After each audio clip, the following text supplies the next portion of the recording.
Good morning everyone, कैसे हैं आप सभी। आई होप आप सभी बहुत अच्छे होंगे, बहुत अच्छे से आप लोग अपनी लाइफ और पढ़ाई को एंजॉय कर रहे होंगे। आज है 28 दिसंबर 2023, daily current affair by SSR. तो आज तो हो गया है 28 दिसंबर, यानी कि जो पुराना साल है वो अब जाने वाला है। टाटा बाय बाय कहने का टाइम आ रहा है इसका। और इसी के साथ जो है हम लोग अब बहुत अच्छे से स्वागत करेंगे नए वाले साल का। तो आप लोगों ने क्या क्या डिसाइड किया है न्यू साल पे, है ना। तो नए साल के ऊपर जो है आप लोगों ने जो भी डिसाइड किया होगा, जो भी आप लोगों ने टारगेट सोच रखा होगा, उसे जो है आप लोग अभी से ही लिख लीजिएगा कि क्या करना है पूरे साल में, और उसी के अकॉर्डिंग जो है आप अपनी प्रिपरेशंस को लेके चल सकते हैं। ठीक है। देखिए, जो आज का जो लेक्चर है हम इसके बारे में बात करेंगे। आज का जो लेक्चर है बहुत ज्यादा इंपॉर्टेंट रहने वाला है। इसमें जो है अभी हाल ही में बिस्लेरी के लिए किसे अपना अभी बेसिकली जो है ग्लोबल ब्रांड एम्बेसडर नियुक्त किया गया है। इस क्वेश्चन को हम जो है डिटेल में समझेंगे बैकग्राउंड इन्फॉर्मेशन के साथ। और आज से रिलेटेड यानी 28 दिसंबर से रिलेटेड जितने भी इंपॉर्टेंट क्वेश्चन होंगे उनको हम विद बैकग्राउंड इन्फॉर्मेशन के साथ डिस्कस करते हैं। वीडियो के लास्ट में जो है मैं आप लोगों से क्वेश्चन भी पूछती हूँ, तो उस क्वेश्चन का आंसर जो है आप सभी को कमेंट बॉक्स में देना होगा। साथ ही यहाँ पे जो है स्ट्रेटेजी की पोर्शन लेके चल रहे हैं, जो कि किसी भी एग्जाम के लिए बहुत ज्यादा इंपॉर्टेंट है। और ये वो क्वेश्चन होते हैं जो कि हर एक एग्जाम में आए हुए होते हैं, वनडे एग्जाम में। ठीक है, तो ये स्टार्ट कर लेते हैं आज का सेशन। अगर आप लोग जो है वीडियो पर नए हैं तो पहले वीडियो को लाइक कर लीजिएगा और चैनल को सब्सक्राइब कर लीजिएगा, ताकि जो भी वीडियोज आए उन सभी के नोटिफिकेशन जो है आप तक पहुंच जाए।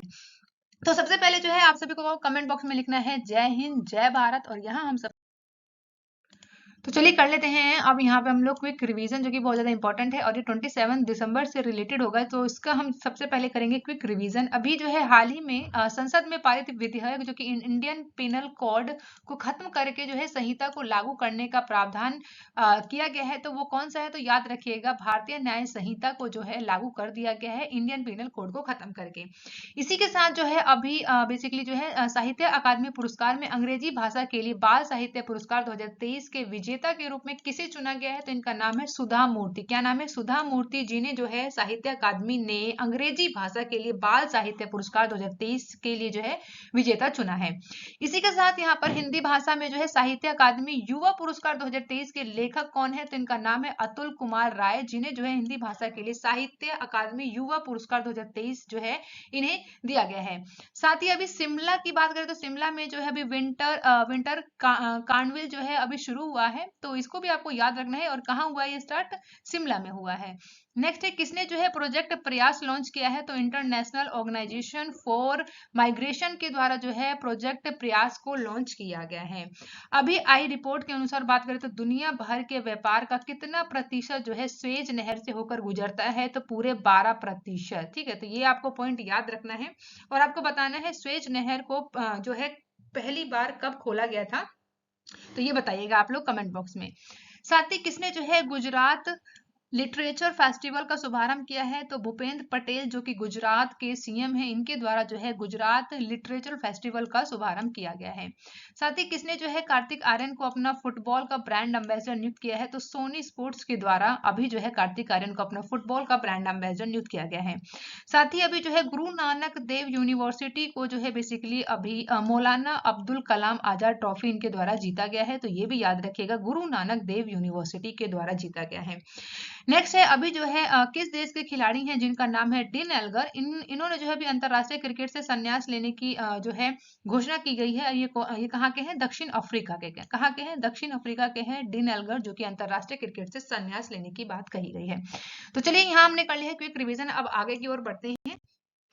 आज है 28 दिसंबर है 2023, daily current affair by SSR. तो देखिए हम यहाँ बात करेंगे फर्स्ट क्वेश्चन। तो अभी हाल ही में महामारी की तैयारी का अंतरराष्ट्रीय दिवस कब मनाया गया है, यानी international day of epidemic preparedness. तो बहुत इंपॉर्टेंट हो जाता है ये डे, जब से कोरोना आया है तब से जो है इस डे को हम लोगों ने मनाना शुरू कर दिया है। तो याद रखिएगा ये कब मनाया जाता है? 27 दिसंबर को मनाया जाता है, इसलिए ऑप्शन ए क्या होगा यहाँ पे बिल्कुल करेक्ट हो जाएगा। तो 27 दिसंबर को हम लोग क्या मनाते हैं? महामारी की तैयारी का अंतरराष्ट्रीय दिवस। यानी कोई भी अगर महामारी आती है तो उससे पहले जो है हम लोग कितना तैयार हैं। ठीक है, तो इसलिए जो है ये हम लोग दिवस मनाते हैं। आइए समझते हैं इसकी बैकग्राउंड इन्फॉर्मेशन को कि है क्या इसकी बैकग्राउंड इन्फॉर्मेशन। साथ ही संयुक्त राष्ट्र के द्वारा जो है विश्व स्वास्थ्य संगठन यानी WHO ने जो है 27 दिसंबर को अंतरराष्ट्रीय महामारी तैयारी दिवस के रूप में मनाने के लिए जो है नामित किया है इस दिन को। और ये दिन जो है पहली बार पिछले साल हमने 2000 बेसिकली जो है 20 से मनाना शुरू कर दिया गया है। तो दिसंबर में मनाया जाता है ये दिवस, जबकि संयुक्त राष्ट्र महासभा ने महामारी की तैयारी, रोकथाम और सहयोग की वकालत करने की आवश्यकता पर भी बल दिया है। साथ ही अगर इसमें हम बात करें कि डब्ल्यूएचओ क्या कहता है, तो डब्ल्यूएचओ की बात करें तो इसके बयान के अनुसार हम बात करें तो तत्काल आवश्यकता उन प्रणालियों में निवेश करने की बात है, विशेष रूप से सबसे गरीब देशों में स्वास्थ्य प्रणाली, आपूर्ति श्रृंखला और आजीविकों को बाधित करने की क्षमता। इसी के साथ है प्रकोप का पता लगाना होगा, रोक सकते हैं और उनका जवाब दे सकते हैं। तो इन सभी बातों के ऊपर जो है डब्ल्यूएचओ का कहना है कुल मिलाकर कि अगर कोई भी अगर इस तरीके की समस्या आती है तो सबसे ज्यादा जो है वो ये प्रभाव कहाँ छोड़ती है विशेष रूप से, तो सबसे ज्यादा है ये गरीब देशों के ऊपर जो है महामारी का सबसे ज्यादा वहां पे हम लोग देख सकते हैं कि प्रभाव जो है इन देशों पे बहुत पड़ता है जो कि गरीब देश है। वैसे ऐसा नहीं है कि जो अमीर देश हैं उनके ऊपर नहीं पड़ता है, पड़ता उनके ऊपर भी, लेकिन वो सारी चीजों को उन्हें जल्दी से रिकवर कर लेते हैं। लेकिन गरीब देश के जितने भी गरीब देश हैं या चाहे वहां के लोग हैं, उन लोगों को जो है ये बहुत ज्यादा प्रभावित करके जाता है। जैसे कि अभी कोविड में आप लोगों को पता चला होगा कि ग्राउंड लेवल पे क्या क्या हुआ था, इसकी वजह से कितनी ज्यादा समस्याएं देखने को मिली थी। इसी के साथ जो है संयुक्त राष्ट्र का उद्देश्य है वन हेल्थ रणनीति को जो है बढ़ावा देने का काम करता है, जो कि पौधे, मानव और पशु स्वास्थ्य के साथ साथ अन्य महत्वपूर्ण क्षेत्रों के एकीकरण को भी प्रोत्साहित करता है। यानी हमें जो है ह्यूमन के हेल्थ को भी लेके चलना है, साथ साथ जो प्लांट है, मानव है और पशु स्वास्थ्य, यानी कि हमें जो है नेचर को अपने साथ लेके चलना होगा, तभी तो है हम लोग एक अच्छे से वातावरण में, स्वच्छ वातावरण में हम लोग रह पाएंगे। क्योंकि ग्राउंड लेवल पे काम करना बहुत ज्यादा जरूरी हो जाता है। तो आपको याद रखना है 27 दिसंबर को अंतरराष्ट्रीय महामारी तैयारी दिवस के रूप में मनाया जाता है। बहुत इंपॉर्टेंट डे है, आप लोगों से पूछा जाएगा, आपको याद रखना है 27 अब यहाँ हम बात कर लेते हैं डब्ल्यूएचओ के बारे में आएंगे, यानी कि विश्व स्वास्थ्य संगठन के बारे में। तो विश्व स्वास्थ्य संगठन के बारे में बात करें तो ये क्या है, विश्व स्वास्थ्य संगठन है जिसको 1948 में स्थापित किया गया था। संयुक्त राष्ट्र यूएन का एक विशेष एजेंसी है और इसी के साथ जो है 1948 में इसे स्थापित किया और पहला वैश्विक स्वास्थ्य संगठन है जो कि कई क्षेत्रीय और राष्ट्रीय स्वास्थ्य निकायों की जो है इसके द्वारा जगह ली गई है। यानी इसका काम क्या है, पूरे वर्ल्ड में जो है ये क्या काम करता है, स्वास्थ्य के ऊपर काम करता है कि कहीं अगर किसी तरीके की महामारी है या फिर कोई देश के अंदर ऐसी कुछ घटना होती है तो सारा काम जो है डब्ल्यूएचओ के द्वारा किया जाता है। सदस्य की बात करें यहाँ पर तो संयुक्त राष्ट्र के सभी सदस्य जो हैं इसके संविधान को स्वीकार करके डब्ल्यूएचओ के सदस्य बन सकते हैं। और इसका लक्ष्य क्या है, तो इसके पास जो है अंतरराष्ट्रीय स्वास्थ्य से संबंधित मामलों में निर्देशित करने और समन्वय करने का अधिकार है। निर्णय लेने का भी काम है, जो कि डब्ल्यूएचओ का जो है सर्वोच्च निर्णय लेने वाला निकाय, जिसे आप लोग विश्व स्वास्थ्य सभा कहते हैं, जिसमें जो है सभी सदस्य देशों के प्रतिनिधि मंडल जो है भाग लेने का काम करते हैं। तो इसमें जो है जितने भी सदस्य हैं वो भाग लेंगे, उसी के बाद जो है यहाँ पर निर्णय लिया जाता है डब्ल्यूएचओ के द्वारा। कार्य की बात करें तो ये क्या करता है, किसी विशिष्ट कार्यों में महामारी नियंत्रण और संगरोध उपाय करता है। उसी के साथ दवा मानीकरण के ऊपर जो है ये काम करने का काम करता है। यानी कि कहीं पे भी किसी प्रकार की समस्या है, किसी जैसे कि अभी बोल सकते हैं कि जब कोविड आया था तो वो एक बहुत बड़ी समस्या थी पूरे विश्व के लिए। तो वहां पर जो है उनके लिए जो काम करने का जो यहाँ पे कार्य था वो डब्ल्यूएचओ के द्वारा ही किया गया था। तो ये काम करता है यहाँ पर कौन, विश्व स्वास्थ्य संगठन करता है। अगर कहीं पे भी पूरे विश्व में कोई समस्या आती है ऐसी तो उसके ऊपर काम करता है डब्ल्यूएचओ। तो यहाँ हमने बात कर लिया है डब्ल्यूएचओ के बारे में। कोई डाउट होता है उसे कमेंट बॉक्स में पूछ सकते हैं और वीडियो अच्छी लग रही है तो वीडियो को आपको लाइक कर लेना है। नेक्स्ट क्वेश्चन है यहाँ पे सेकंड, हाल ही में किस राज्य सरकार ने गिग वर्कर्स के लिए 5 लाख का दुर्घटना बीमा पेश किया है? तो इंपॉर्टेंट है, याद रखिएगा, ये किया गया अभी तेलंगाना में। कहां पर? तेलंगाना में। ऑप्शन बी क्या होगा यहाँ पे करेक्ट होगा। आइए बात करते हैं बैकग्राउंड इन्फॉर्मेशन की। तो तेलंगाना के मुख्यमंत्री हैं ए रेवंत रेड्डी, इनके द्वारा जो है 23 दिसंबर 2023 को जो है गिग श्रमिकों को सरकार की तरफ से जो है 5 लाख रुपए का दुर्घटना बीमा प्रदान करने की घोषणा की गई है। ये राज्य सरकार के भोजन वितरण, कैब, ऑटो रिक्शा चलाने वाले इत्यादि जैसे जो भी गिग वर्कर्स होते हैं या फिर श्रमिक बोलिए, उनके लिए एक महत्वपूर्ण घोषणा की गई है। ताकि जो है आप लोगों को पता है जो लोग कैब चलाते हैं या फिर भोजन का काम करते हैं, है ना, और उसके जो ऑटो रिक्शा चलाते हैं, उन लोगों के पास ना बोल सकते हैं कि ऐसी समस्या होती है कि वो लोग इतना बेसिकली इतना अर्न नहीं कर पाते हैं। इसी के लिए जो है अभी तेलंगाना के जो मुख्यमंत्री है रेवंत रेड्डी, इनके द्वारा जो है अभी 5 लाख का दुर्घटना बीमा इनके द्वारा प्रदान किया जा रहा है, जो कि एक बहुत अच्छी बोल सकते हैं कि बहुत अच्छा ये इनिशिएटिव है जो कि इनके द्वारा शुरू किया गया है। इसी के साथ आप लोग जान लीजिएगा कि गिग श्रमिक क्या होता है। तो गिग श्रमिक वो श्रमिक होते हैं जिसमें प्रत्येक व्यवसाय या कारोबार में कुछ काम ऐसे होते हैं जिनको जो है स्थायी कर्मचारी के बजाय अस्थायी कर्मचारी से ही कराया जाता है। ऐसे में जो है काम करने के लिए कंपनियां जो है कर्मचारी को काम के आधार पर भुगतान करती है और काम के बदले कुछ भुगतान के आधार पर रखे गए कर्मचारियों को ही गिग श्रमिक कहा जाता है। तो इंपॉर्टेंट है, आपसे कोई पूछे कि गिग श्रमिक कौन होते हैं तो अब आपको डाउट भी नहीं रहेगा। ठीक है, तो इतना याद रखना है। अभी जो है 5 लाख रुपए का दुर्घटना बीमा जो है गिग श्रमिकों के लिए अभी शुरू किया गया है तेलंगाना के मुख्यमंत्री जी के द्वारा। अब बात कर लेते हैं यहाँ पे तेलंगाना के बारे में। तो ये इम्पोर्टेंट हो जाता है तेलंगाना, क्योंकि अभी जो है ये अभी 2014 में ही इसे स्थापित किया गया था, यानी 2 जून 2014 को जो है तेलंगाना राज्य को स्थापित किया गया था, गठन किया गया था।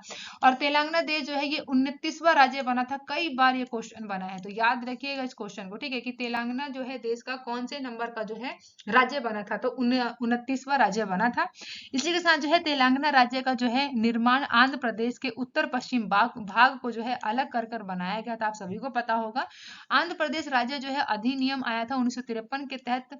मद्रास राज्य जो कि अब तमिलनाडु में है, और तेलुगु भाषी छात्रों को जो है क्षेत्रों को बेसिकली यहाँ पर अलग कर कर यहाँ पे भाषाई आधार पर भारत के पहले राज्य आंध्र प्रदेश का गठन किया गया था। ये आप सभी को पता होगा, आप लोगों ने पॉलिटी पढ़ा होगा। तो इसी के साथ जो है आंध्र प्रदेश पूर्ण गठन अधिनियम 2014 के द्वारा यहाँ पर आंध्र प्रदेश को आंध्र प्रदेश और तेलंगाना में 2 भागों में बांटा गया और दोनों जो है अलग अलग राज्यों के रूप में यहाँ पे स्थापित किए गए।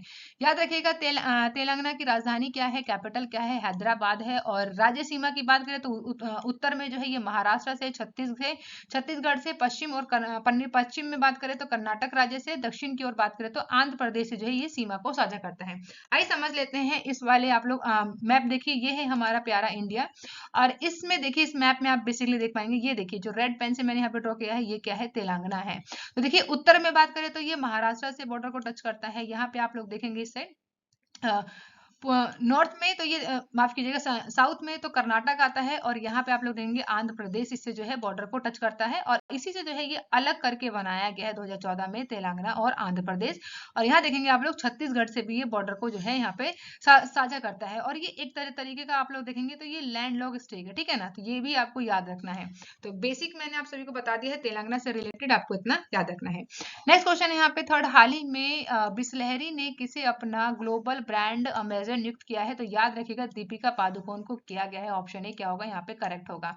तो दीपिका पादुकोण जिन्हें जो है अभी भारत के प्रमुख मिनरल वाटर ब्रांड जो कि बिस्लेरी है, इसमें जो है ग्लोबल इंडिया के द्वारा जो है आइकन दीपिका पादुकोण को जो है नए बिस्लेरी #ड्रिंक इट अप अभियान में जो है इनका अपना पहला वैश्विक ब्रांड एम्बेसडर बनाया गया है। और इस अभियान का उत्साह और मनोरंजन से भरपूर जल योजना का एक ताजा और पहले कभी न देखा गया अभिनय को यहाँ पे स्टार्ट किया गया है। तो ये आपको सिर्फ इतना ही याद रखना है इसमें कि ग्लोबल ब्रांड एम्बेसडर बिस्लेरी के द्वारा कौन चुनी गई है। तो इनका नाम है दीपिका पादुकोण। तो यहाँ पे ऑप्शन। नेक्स्ट क्वेश्चन है यहाँ पर कि हाल ही में देश की पहली एआईसीटी कहाँ बनेगी। तो एआईसीटी को जो है कहाँ पर बनाने की बात की गई है, याद रखिएगा लखनऊ, यानी उत्तर प्रदेश की राजधानी लखनऊ में जो है अब देश की पहली एआईसीटी बनने जा रही है। आइए समझते हैं क्या है इसकी बैकग्राउंड इन्फॉर्मेशन। तो भारत के सबसे बड़े राज्य यानी उत्तर प्रदेश में लखनऊ में जो है देश का पहला एआई शहर जो है स्थापित किया जा रहा है।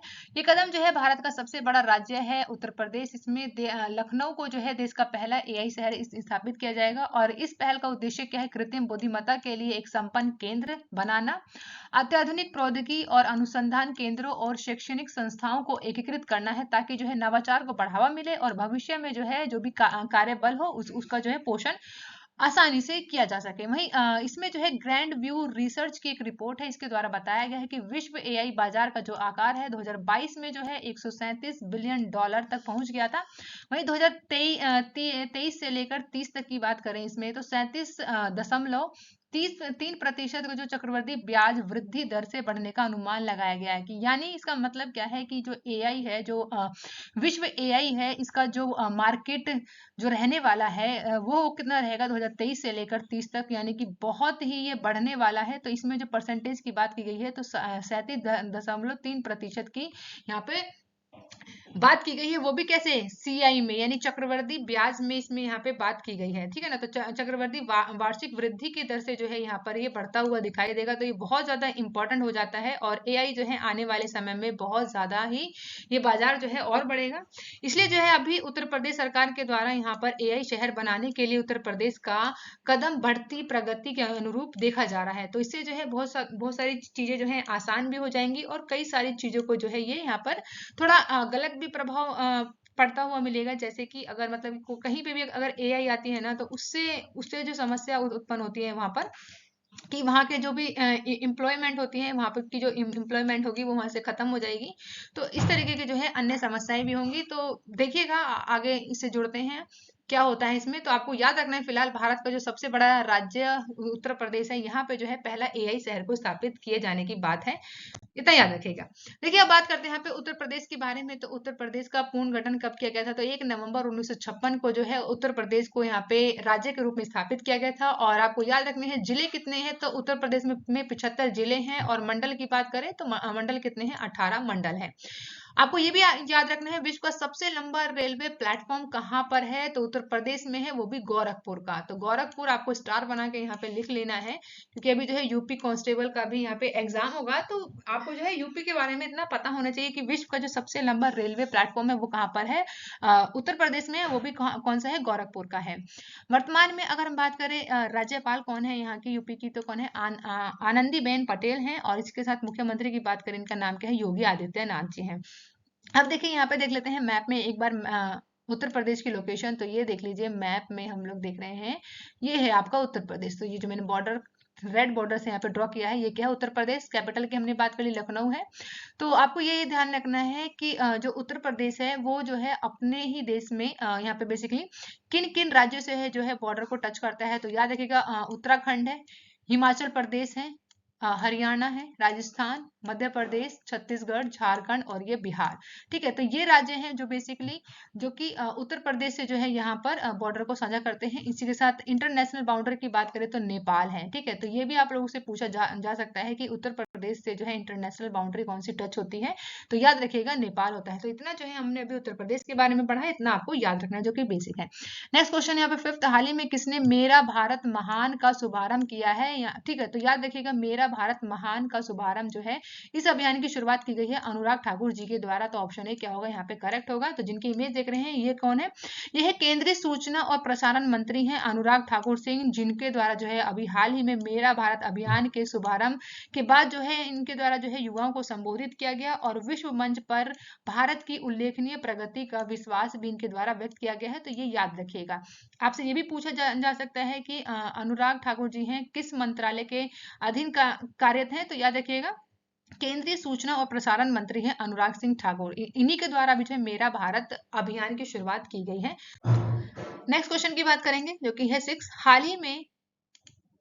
हाल ही में भारत का पहला जायरोकॉप्टर एयर सफारी पर्यटन कहाँ शुरू किया गया। तो अभी जो है इंडिया का पहला जायरोकॉप्टर एयर सफारी टूरिज्म को जो है स्टार्ट किया गया है। तो याद रखिए कहाँ पर किया है, तो उत्तराखंड में किया गया। ऑप्शन ए क्या होगा, करेक्ट होगा। तो उत्तराखंड जो कि अभी भारत का पहला जायरोकॉप्टर एयर सफारी पर्यटन यहाँ पर शुरुआत की गई है। तो जो इमेज देख रहे हैं ना, ये उत्तराखंड की है जहाँ पर अभी इसको स्टार्ट किया गया है। साथ ही 7th क्वेश्चन की बात करें तो हाल ही में किस देश ने जो है ओपेक से बाहर निकलने का फैसला लिया है, तो डिसाइड कर लिया है ओपेक से जो है एग्जिट करने का। वो कौन सा देश है, तो अंगोला है। कौन सा देश है, अंगोला है। तो ऑप्शन ए क्या हो जाएगा यहाँ पे।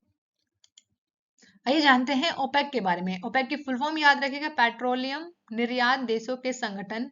ठीक है, तो ये इसकी फुल फॉर्म है। वहीं इसमें जो है कौन कौन से सदस्य हैं, तो सऊदी अरब, कुवैत, वेनेजुएला, ईरान और इराक जो है इनके द्वारा ओपेक को बनाया गया था। कब बनाया गया था, तो इसकी स्थापित किया गया था सितंबर 1960 में बगदाद सम्मेलन के बाद।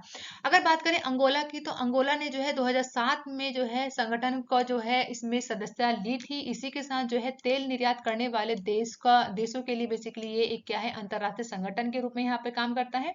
और ये जो है अपने अस्तित्व के 5 वर्षों में जो है ओपेक का मुख्यालय कौन सा रहा था, तो जेनेवा स्विट्जरलैंड में रहा था। ओपेक की सदस्य की बात करें तो सदस्यता जो है किसी भी ऐसे देश की उपलब्ध है जो कि एक महत्वपूर्ण तेल निर्यातक और संगठन के सिद्धांतों को साझा करता है। इसी में हम बात करें कौन कौन से जो देश हैं वो सदस्य हैं, तो याद रखिएगा अल्जीरिया, अंगोला, कांगो, इक्वाटोरियल गिनी, गेबोन, लीबिया, नाइजीरिया, संयुक्त अरब अमीरात जो है इसमें सदस्य हैं। इसी के साथ गैबोन की बात करें तो इसने जो है जनवरी 1995 में जो है संगठन को छोड़ दिया था। हालांकि ये 2016 में फिर से जो है इस संगठन को इसने जो है ज्वाइन किया था, लेकिन अब फिर से इसने क्या किया है, अंगोला ने 2023 में फिर से इस संगठन से जो है ये निकल गया है। तो ये भी आपको याद रखना है। और वहीं इसमें जो है कौन कौन से देश जो है आते गए और इसमें जो है निकलते गए, तो याद रखिएगा 2016 में भी जो है इंडोनेशिया के द्वारा जो है ओपेक को छोड़ा गया था। तो 2016 से ही जो है इंडोनेशिया के द्वारा जो है ओपेक का सदस्य नहीं है। वहीं हम लोग बात करें सऊदी अरब, तो सऊदी अरब ने जो है 2016 में ही यहाँ पर जो है गैस पे जो है बेसिकली ध्यान केंद्रित करते हुए इनके द्वारा 2019 में ही जो है ओपेक को छोड़ दिया गया था। तो ये भी इंपॉर्टेंट हो जाता है। हाँ, आपको याद रखना है, क्या पता अंगोला से ना पूछकर आपसे सऊदी अरब से क्वेश्चन बन जाए कि ये कब इसमें जुड़ा था और इसने क्यों छोड़ा था। ठीक है। इसी के साथ यहाँ पे 2020 की बात करें तो इक्वाडोर के द्वारा भी जो है यहाँ पर ओपेक की सदस्यता को छोड़ दिया गया। तो ये भी आपको याद रखना है। अब देखिए यहाँ पे हम बात कर लेते हैं अभी ओपेक जो है कब बना था, तो याद रखिएगा 1 सितंबर 1956 को जो है इसे ऑस्ट्रेलिया के वियना में हस्तांतरित कर दिया गया, इसका हेडक्वार्टर।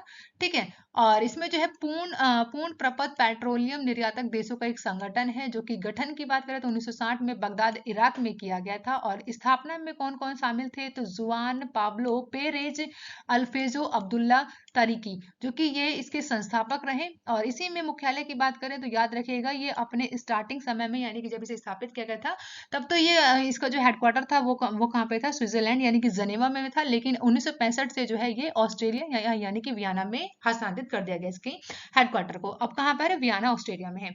ओपेक प्लस क्या है, तो ये भी देख लीजिए एक बार। ओपेक प्लस की बात करें तो ओपेक्स में जो है इसमें 23 तेल उत्पाद देशों का एक ऐसा समूह है जो कि वैश्विक बाजार में कितना कच्चा तेल बेचना है और इनका निर्धारण करने के लिए नियमित जो है आधार पर इनके द्वारा बनाया जाता है कि कितने की प्राइस पर जो है इन लोगों को तेल का आयात करना है, निर्यात करना है। तो एक साथ ये पूरे जितने भी सदस्य हैं वो एक साथ बैठते हैं, उसी के बाद जो है निर्णय लिया जाता है कि कैसे जो है आगे लेके चलना है। इसमें जो है सदस्य देशों की बात करें ओपेक प्लस में, तो इसमें कौन कौन से जो है देश शामिल है, तो अजरबैजान है, बहरीन है, बुनोई है, कजाकिस्तान है, रूस है, मेक्सिको, मलेशिया, दक्षिण सूडान है, सूडान और ओमान सभी ओपेक प्लस के सदस्य हैं। तो ये भी आपको याद रखना है ओपेक प्लस में कौन कौन से सदस्य हैं और इसका क्या कार्य है। तो मैंने जो है आप लोगों से ओपेक से रिलेटेड सभी बातों को यहाँ पे आप लोगों के साथ यहाँ पे मैंने आपको बता दिया है अच्छे से। अब देखिए आप लोग मैप में देख लीजिए एक बार कौन कौन सी कंट्री है, तो ये देखिए आप लोग यहाँ से देखेंगे तो ये देखिए साउथ अमेरिका से बात करें तो वेनेजुएला और इक्वाडोर है। ठीक है। इसी के साथ हम लोग यहाँ पे देखें अफ्रीका में तो ये देखिए अल्जीरिया है, लीबिया है, नाइजीरिया है, गैबोन है, गुनिया है, रिपब्लिक ऑफ कांगो है, अंगोला है। इसी के साथ इराक, सऊदी अरब, ईरान, कुवैत और यूनाइटेड अरब अमीरात। ठीक है। तो ये वो सभी देश हैं जो कि ओपेक्स के क्या हैं, ये सभी सदस्य हैं। तो मैंने आपको मैप में भी बता दिया है, कोई डाउट हो तो आप मुझसे कमेंट बॉक्स में पूछ सकते हैं। नेक्स्ट क्वेश्चन की बात करें जो कि 8 है, हाल ही में अभी वासुदेव देवानी को जो है किस राज्य के विधानसभा का अध्यक्ष चुना गया है, तो याद रखिएगा राजस्थान का। तो ऑप्शन ए क्या हो जाएगा, करेक्ट हो जाएगा। ठीक है। तो ऑप्शन ए क्या है यहाँ पे, करेक्ट है। अब बात करते हैं नेक्स्ट क्वेश्चन। अभी हाल ही में भारत और किस देश में जो है आईबीटी रूट का विस्तार करने पर जो है सहमत हुए हैं बेसिकली, तो याद रखिएगा कौन है, बांग्लादेश। तो ऑप्शन सी क्या होगा यहाँ पे, करेक्ट हो जाएगा। तो बांग्लादेश और भारत के द्वारा जो है रूट बनाया जा रहा है जो कि है आईबीपी रूट है, इसके लिए जो है दोनों देशों के बीच में सहमति हो। आइए बात करते हैं बैकग्राउंड इन्फॉर्मेशन की। तो अंतरदेशीय जल परगमन और व्यापार है जिसके अंदर जो है भारत और बांग्लादेश के प्रोटोकॉल हैं। इसमें जो है भारत और बांग्लादेश के बीच में बेसिकली एक ये यहाँ पर बेसिकली बोल सकते हैं कि रास्ता बनाया जा रहा है जहां से जो है एक देश से दूसरे देश में क्या होगा, यहाँ पर जलपोत जो है आसानी से जा सकेंगे। इसके मौजूदा प्रोटोकॉल का मार्ग क्या क्या है, तो कलकत्ता, पांडु, कोलकाता है। इसी के साथ है कलकत्ता, करीमगंज, कलकत्ता, राजशाही धुलियन राजशाही है, पांडु करीमगंज पांडु है। जो कि एक बार जो है भारत और बांग्लादेश के नवाचार यानी इंडिया बांग्लादेश प्रोटोकॉल, जिसे आप लोग शॉर्ट फॉर्म में क्या बोलते हैं, आईबीपी बोलते हैं, इसमें जो है संख्या 5 से लेकर 6 तक के भारत में फरक्का के समीप मैया के जो है यहाँ पे बांग्लादेश में अराचे तक लेके जाएगा। वहीं जो कि राष्ट्रीय जलमार्ग संख्या 1 है, वो राष्ट्रीय जलमार्ग संख्या 2 यानी उत्तर पूर्व क्षेत्र से जोड़ने वाले यहाँ पर IWT के दूरी लगभग जो है यहाँ पर 1000 किलोमीटर से जो है यहाँ पे काम करेगा। जिसके समय की बात करें तो लागत जो है इसमें बहुत कम आएगी इसकी वजह से।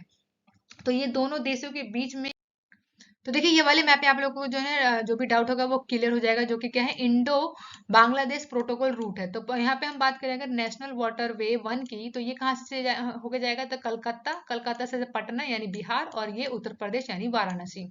इसी के साथ जो है यहाँ पर बांग्लादेश की बात करें तो ये बांग्लादेश का यहाँ पे रूट पड़ेगा, जो कि नेशनल वाटरवे 2 रहेगा। इसमें कलकत्ता से ढाका, ढाका से गुवाहाटी। तो इस तरीके से ये कुछ काम करेगा। इंडो बांग्लादेश प्रोटोकॉल रूट है, ये आपको याद रखना।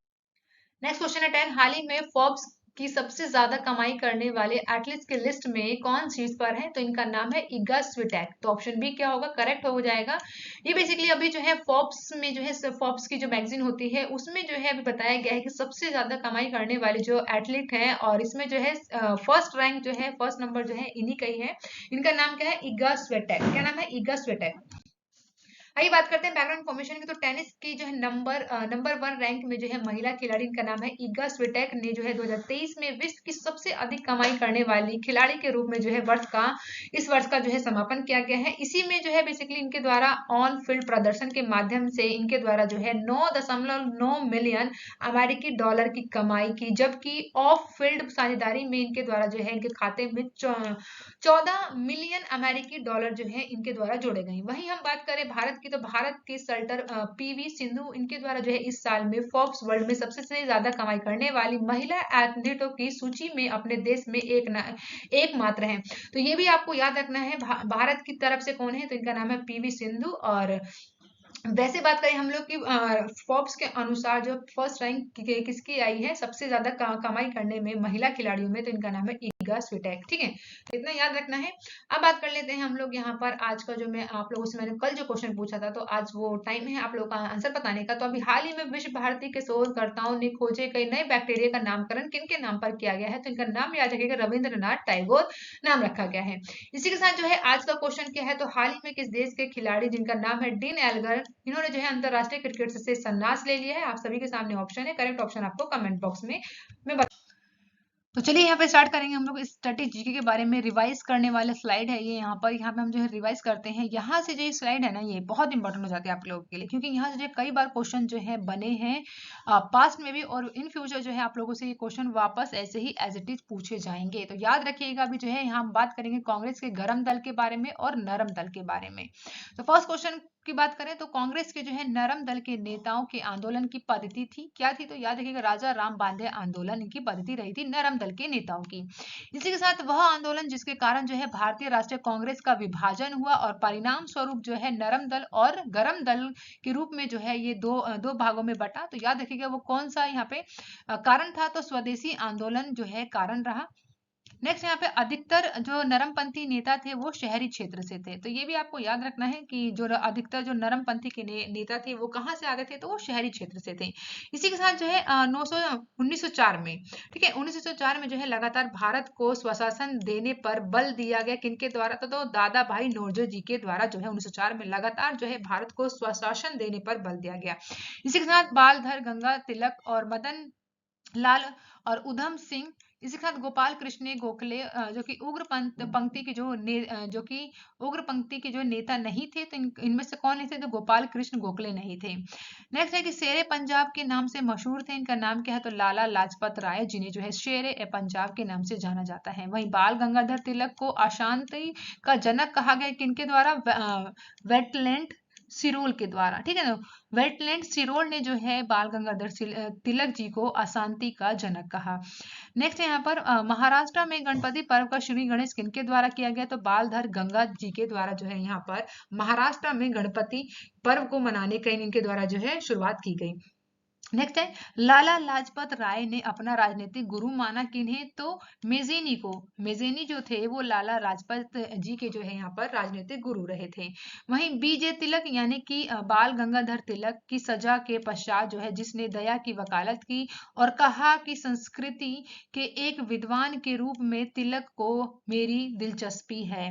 तो यहाँ पे याद रखिएगा ये बात किसके द्वारा कही गई, मैक्स मूलर के द्वारा कही गई। तो यहाँ पे आपको याद रखना है। यहाँ हमने बात किया है अभी कांग्रेस के नरम दल और गरम दल के बारे में। आपको वीडियो कैसी लगी आप लोगों को जो कमेंट बॉक्स में बताना होगा। और thank you for watching guys, मिलते हैं नेक्स्ट वीडियो में। आप लोग खुश रहिए, सुरक्षित रहिए और अच्छे से पढ़ाई कीजिएगा। ऑलमोस्ट जो है ये पूरा दिसंबर जो है जा चुका है, तो अब जो है आप लोग को नया प्लान बनाना पड़ेगा और पुराना टारगेट ही रखना होगा। और अच्छे से आप लोग पढ़ाई कीजिए। आपको वीडियो कैसी लगी आप लोग कमेंट बॉक्स में बताइएगा। Bye bye guys, take care.